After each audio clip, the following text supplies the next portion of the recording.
Hello. അപ്പൊ നമ്മൾ ഇന്നലെ നമ്മുടെ JCB പൈപ്പ് കൂട്ടിയിട്ട് കുളത്തിന്റെ വർക്കിൽ നമ്മൾ സ്റ്റക്കായിട്ട് നിൽക്കുമായിരുന്നു. അപ്പൊ ഇന്ന് കാലത്ത് അതിന്റെ പൈപ്പ് കൊണന്നു ശരിയാക്കി JCB രണ്ടാമത് വീണ്ടും കുഴി എടുക്കാൻ തുടങ്ങി. അപ്പൊ ഇത് എന്റെ അമ്മാമ്മയാണ് ഈ പറമ്പൊക്കെ നോക്കി ഇത്രയും കാലം നോക്കി സെറ്റാക്കിയത്. ആള് ഭയങ്കര ഒരു അധ്വാനിയാണ്.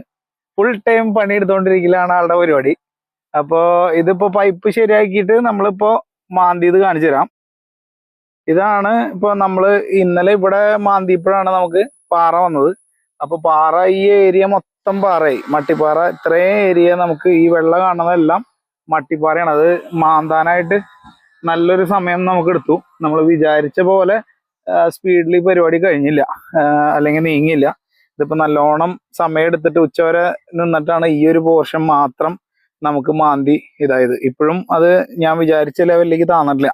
3 മീറ്റർ ആണ് നമ്മൾ താഴ്ച ഉദ്ദേശിച്ചിരുന്നത്. അപ്പൊ 2.25 മീറ്റർ ആണ് ഏകദേശം ആയിട്ടുള്ളൂ. ഇനിയിപ്പോ ഇവിടെ നിന്ന് ആ ഒരു അറ്റം വരെ നമുക്ക് എടുക്കാനുണ്ട്. ഇപ്പൊ ലെങ്ത് നമുക്ക് ഇത്രേ ഉള്ളൂ, 17 മീറ്റർ ആണ് നമ്മൾ അടിയുടെ ലെങ്ത് വരുന്നത്. അപ്പോൾ ഇതിന്റെ സൈഡ് സ്ലോപ്പ് ഒക്കെ കൂട്ടിയിട്ട് ഒരു 18 അല്ലെങ്കിൽ ഒരു 19 മീറ്റർ ലെങ്ത് വരും. അപ്പോൾ അത് കഴിഞ്ഞ് പിന്നെ ഇനിയിപ്പോ ഇത് കുറച്ച് താത്തണം, ഇത് ഇവിടെ നിന്ന് എക്സ്റ്റെൻഡ് ചെയ്തെടുക്കണം.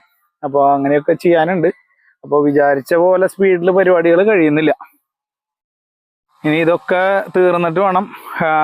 ടാർപ്പായ നമ്മളുടെ ഒരു പരിചയത്തിലുള്ള ഒരു കമ്പനി ഉണ്ട്, പൊള്ളാച്ചി ഉദുമൽപേട്ടയിലുള്ളതാണ്. ഞാൻ അത്യാവശ്യം അന്വേഷിച്ചാൽ നല്ല റേറ്റിന് എനിക്ക് കിട്ടിയത് അവിടെ നിന്നാണ്. ഞാൻ അവിടെയുള്ള താഴെയുള്ള മീൻകുളം ചെയ്തും അവരുടെ പായ വെച്ചിട്ടാണ്. നല്ല ഡീലിങ്ങുമാണ്, അതുപോലെ തന്നെ ക്വാളിറ്റി ഉണ്ട്. ഇപ്പോൾ ഒരു കൊല്ലമായിട്ട് അത് കിടക്കുന്നുണ്ട്. ഇതുവരെ നമുക്ക് പായക്ക് യാതൊരു ഡാമേജും വന്നിട്ടില്ല. അപ്പൊ അവരുടെ തന്നെ പായ എടുക്കാമെന്നാണ് ഞാൻ വിചാരിക്കുന്നത്. അപ്പൊ ഇത് മഴയ്ക്ക് മുമ്പ് ഇതെല്ലാം തീരണം. മഴ വന്നു കഴിഞ്ഞാൽ പിന്നെ നമുക്ക് ഇവിടെ പണിയാനായിട്ട് കുറച്ച് ബുദ്ധിമുട്ടാവും. പിന്നെ പണിക്കാരുടെ ഷോർട്ടേജ് ഉണ്ട്, അതാണ് വേറൊരു ബുദ്ധിമുട്ട്. ഇപ്പോൾ നമ്മുടെ എൻ്റെ ഫാദറിന് PWD കോൺട്രാക്ട് വർക്കാണ്.